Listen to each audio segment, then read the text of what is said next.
All right, to stay in the city of Johannesburg, the law enforcement in Johannesburg says the current campaign to clean up the inner city will be maintained even after the G20 Leaders Summit. Now, this says to revitalise the inner city, including an intensive cleanup, enforcing municipal bylaws and addressing service delivery challenges. The campaign is aimed at, of course, enforcing some of the bylaws there. And City of Joburg's MMC for Public Safety, Dr. Mgcini Tshwaku, joining us to give us more on the city's campaign. A very good evening to you, MMC, and thank you so much for your time. So allow me, please, to start with this particular question before we go into the cleanup.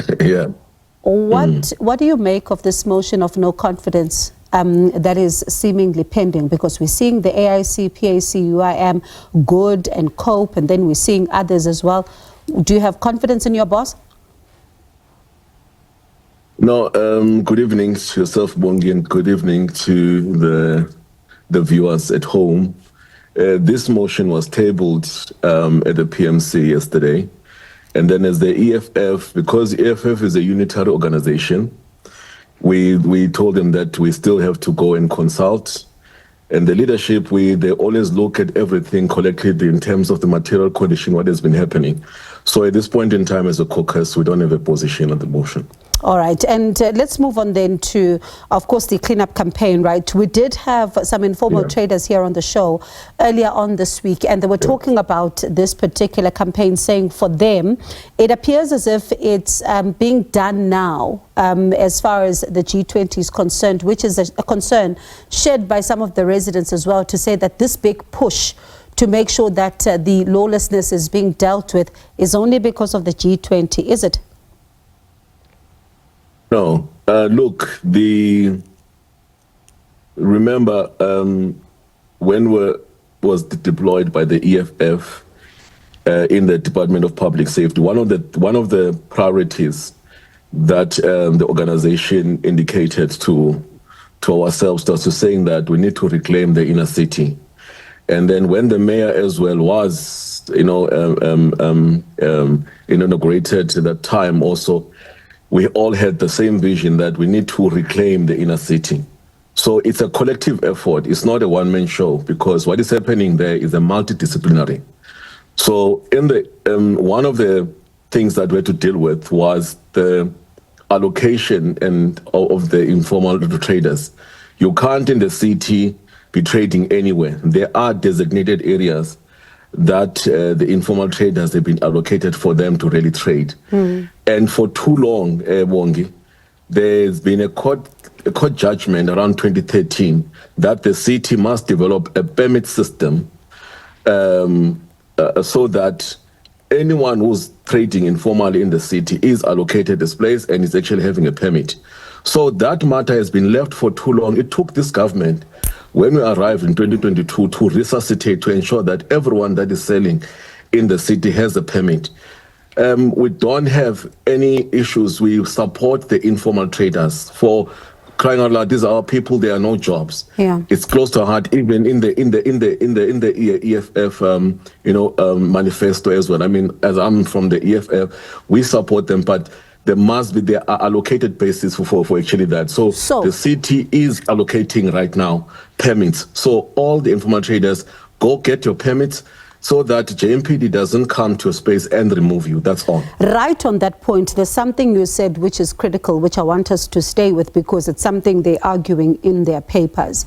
This, as you say, was left for too long to be allowed to continue. And that's the nub of the problem, isn't it? Because when it comes to people being allowed to do something for too long, they simply think that it is correct to do. So who should we be holding to account for leaving that room, for people to do as they please instead of implementing the law? It's the previous administration that was there. This chaos started after 2015, 2016, when the administration changed. For too long, this has been left unattended. Something very simple is that they had to, the court judgment said, demarcate the area and then pass a resolution that these areas you can trade, these areas you can't. And they left it too long. And that was what actually stressing us within the Department of Public Safety, because with the JMPD, we can't enforce the laws without a permit. So if a person has a permit, JMPD would not take their stuff like your oranges and all of that. But the problem is that now that person who was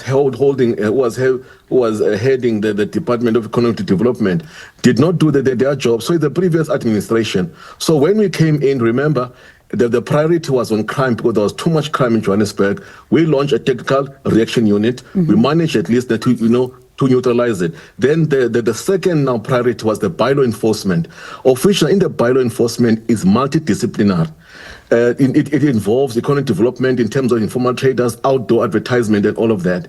So when it actually had to take us this administration, we are going to develop it and push it up until the limit. So now the only thing I can advise our people is just go to the economic development department, get a permit. The places now are being demarcated, and some of the permits have been issued. And then we just want to clean the city, because if there's chaos everywhere, we can't clean the city. People are throwing papers everywhere. Now, so that is what we're actually trying to really push. You speak about the JMPD Tactical Response Unit officers. There were reports suggesting that there appears to be some frictions between them and the SAPS following the arrest of some. The SAPS is maintaining that these arrests are lawful, but your members are saying it's unlawful. What's going on there? No, look, remember, we've signed a memorandum of agreement between the municipalities that we can do a cross-border arrests. We also signed a memorandum of understanding with SAPS from the national province to the municipalities. So the members got a tip-off that there is a Toyota Hilux that belonged to a Zamazama who has been underground for about 9 months and has been wanted on extortion and also and implicated on the tough wars which are going on around Beggersdal area. And this person, they actually take their minerals, rich soil, and they're processing it at the Poison, where you saw that we managed to find a refinery that is actually processing gold there. So when the members responded to a tip-off with the informers in the car, they went quickly into the place. While they were securing the place, they went into a site, people started to really run away. So they called a breakdown to come and recover the car, and then to take it and process it. While they were busy at the scene, SABS came from nowhere. They sort of, they're claiming that, they just came to them and pointed them with guns, they took their cell phones, took their guns and everything, and they arrested them. And from Monday, Saturday, and Sunday, we could not talk to our officers at all. Even when the JMPD Internal Affairs requested SAPS that they want to talk to our people, but they were shown the door. They were so rude that there was no other way and I even contacted General Mtombeni, but this is the situation, can you please mediate? He knows that. I pleaded for the whole day on Saturday, and even on Sunday, up until he referred me to a district commissioner. Then the district commissioner did brief me, but she didn't have the facts. So the only way now that I could come out is to really come out in public that we are having a situation. We're not fighting with SAPS. Don't worry about it. We're not fighting, but there are some rotten apples within SAPS that they don't want to work with the JMPD. You're speaking about rotten apples, and what you're describing is happening here. I want you to take us into your confidence. What do you think is the real reason what happened? Look, we're still speculating at this point in time, because we got situations where we actually do drug busts, and then some of the stations within Johannesburg, they don't want to book them in. Their station, you remember the one in Midrand, we had a problem with it. They didn't want to actually book out the drugs in Orange Farm. But since now those issues have been sorted out, because we'll call General Mtombeni to really to really intervene. But in Beggersdal, there's a lot of Zamazama activity that is actually happening. Law enforcement colluding with the Zamazamas. We're not sure. We are speculating. I don't know what was special about this Zama person, because the way that we were so, the officers were treated, it was actually very, surprising, because even the charges that they were given, they were changed 3 times, and they were taken from this police station, Bekkersdal, they were changed to another police station in Kagiso, and all this was a mishmash that was actually happening there. We reported this, to Uchinara Mtombeni. We asked even the MEC Mamabolo to really come and intervene on this issue, especially Bekkersdal police. We don't say the whole police, because we don't have a problem with the General Mtombeni and this general at the top and some of the station commanders. But there are people, but the lower rank, the colonels down there, that are having some problems, and particular stations that we're really having an issue with them. But we work very well. We are together in many operations. We were doing the drilling for the G20. We were on operations in the inner city at Delvas, at Bree. We are together. But there are these other issues that we are really having. We have, remember, even subs, there was a case 2 years ago where they shot a JMPD officer, Tim Cole. We're still waiting for a report.